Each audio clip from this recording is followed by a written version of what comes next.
Mire, hoy 1 de noviembre del año 2019, es bueno recordar que un 1 de noviembre, pero del año 1974, fue asesinada una mujer de 51 años que reclamaba la tierra, no solamente para ella, sino para familias que tenían 52 años viviendo en Atoviejo.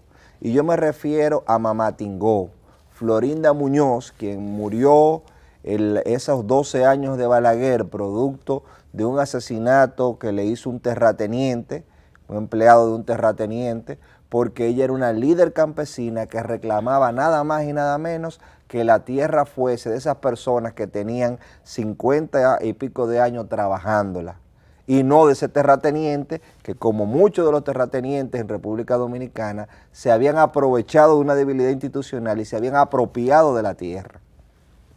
Y es bueno resaltar que a 50 y pico de bueno, casi 50, 40 y pico de años, exactamente fue en el 74, vale la pena recordar que hace 45 años. 45 años, ajá, hace 45 años, tenemos esa deuda pendiente, esa deuda social pendiente. Y el sistema de registro de tierra en República Dominicana es un sistema bueno en el sentido de que garantiza la no mutación anormal de la tierra, o sea, que los derechos de propiedad que están registrados para mutar, para cambiar, estén sometidos a un proceso riguroso, y eso es una de las ventajas de nuestro sistema de derecho registral o de sistema de registro de tierra. Ese sistema lo impusieron aquí los norteamericanos, el sistema Torrens, y nuestro sistema inmobiliario tiene básicamente ese componente, pero hay que decir también que para la persona que estaba fuera de los conocimientos básicos de una sociedad como la de Australia o la de Inglaterra, donde se instaló ese sistema, porque es un sistema que se instauró en Australia, que era una colonia británica.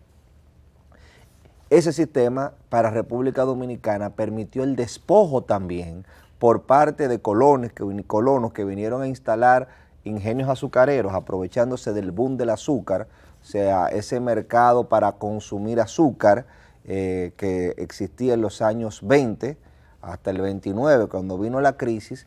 Hubo inclusive una danza de millones producto de los altos precios del azúcar, y hubo gente que vino a República Dominicana y se apropió ilegalmente de esa tierra. Se le llamó gavilleros a los que lucharon en el este contra esa apropiación de la tierra, que se utilizaban los mecanismos legales, pero donde muchas veces nosotros los abogados no éramos más que placas y silencio, como sentenciaba Pedro Mire.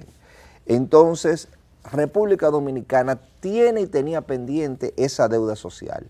Y yo quiero resaltar que uno de los pilares del programa de gobierno del presidente Medina era 150.000 títulos de propiedad.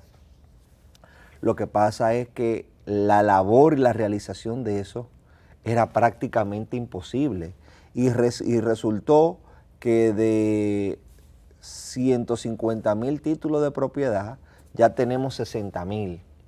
Todavía nos falta, pero para lo que significa en República Dominicana poder vencer las trabas institucionales de varios poderes del Estado, porque estamos hablando que hay una instancia, en este caso del Poder Judicial, que está en la jurisdicción inmobiliaria, y dentro de la jurisdicción inmobiliaria son varias instancias. Está por un lado el registro de títulos, está por el otro lado la mensura catastral, la Dirección General de Mensura Catastral, y está por el otro lado el Tribunal de Tierra. Todas esas instancias tienen que trabajar de la mano, conjuntamente con el Poder Ejecutivo, porque se trataban de terrenos que eran propiedad del Estado. Entonces esa coordinación interinstitucional a una persona en particular le salía en miles de pesos, más tiempo, más preocupación, más incertidumbre.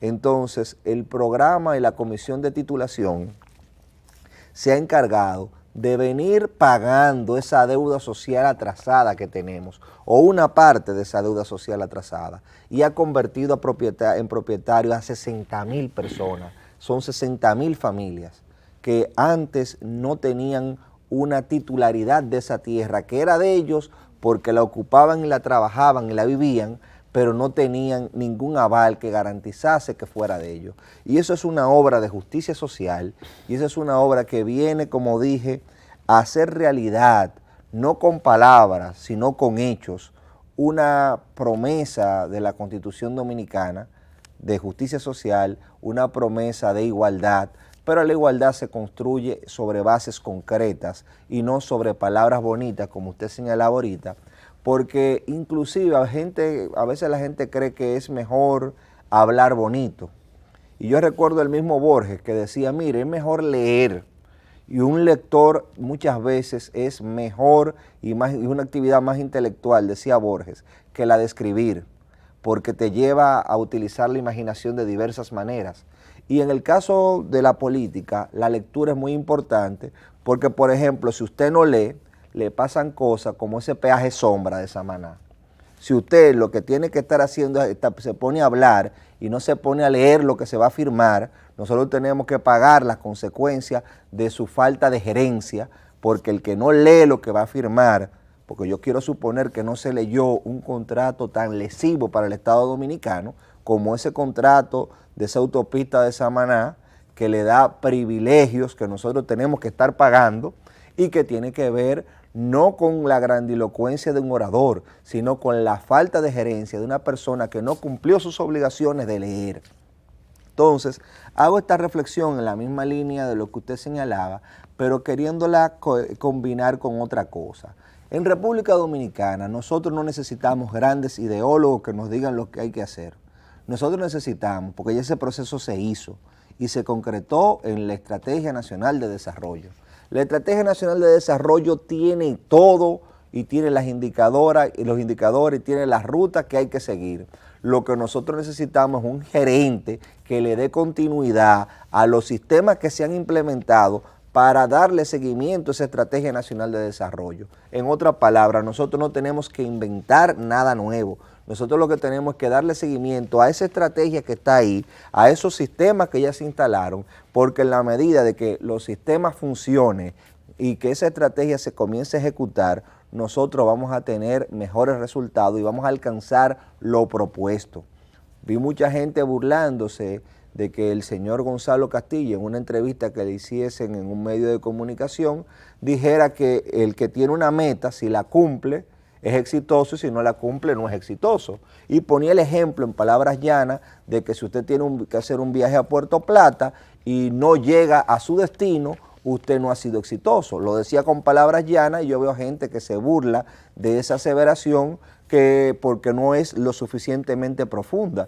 Y si quieren yo se la profundizo. Lo que él está diciendo es que si hay una estrategia nacional de desarrollo y si habían planes plurianuales como existían antes de esa estrategia, porque existían programas de gobierno y planes plurianuales que se hacían, o sea, planes para varios años, y teníamos POA, y teníamos que sé yo cuántos instrumentos de planificación, no importaba cuánto se hablase, sino cuánto se ejecutase de esos planes. Eso es lo que está diciendo, y lo importante es eso. Vamos a ver cómo República Dominicana combatió el analfabetismo del 2004 al 2012, para no irme más para atrás. Vamos a ver cómo se combatió. Vamos a ver cómo se aplicó una ley de 1998 en materia de educación. Porque la ley estaba ahí, decía que era lo que había que hacer, asignarle un 4% a la educación. Se le asignó ese 4%, esa era la meta, y no se logró. Hay muchos temas que uno pudiese seguir abordando, pero como decimos, hay más días que longaniza, y como hay más días que longaniza, déjeme dejarlo que lo veo. Tenemos aquí, sí, al general de brigada Luis Alberto Coronado. Está aquí ya. Luis Alberto Coronado Abreu. El general Coronado es el director general de las escuelas vocacionales de las Fuerzas Armadas y la Policía Nacional. Así que vamos a conversar ahora mismo con el general Coronado, porque él tendrá que contarnos cómo andan las escuelas vocacionales de las Fuerzas Armadas y la Policía Nacional, que rinden un servicio importantísimo en prácticamente todo el territorio nacional y que es concomitante, además, con el que brinda el Instituto de Formación Técnica Profesional, el Infotep, porque comparten esa vocación de servicio, de educación y de superación para toda la gente, todos nuestros dominicanos y dominicanas, sobre todo los de los estratos más pobres del país. Así que vamos a hablar con el director general de las escuelas vocacionales de las Fuerzas Armadas y la Policía Nacional, el general Coronado, que está aquí con nosotros. No se mueva de ahí.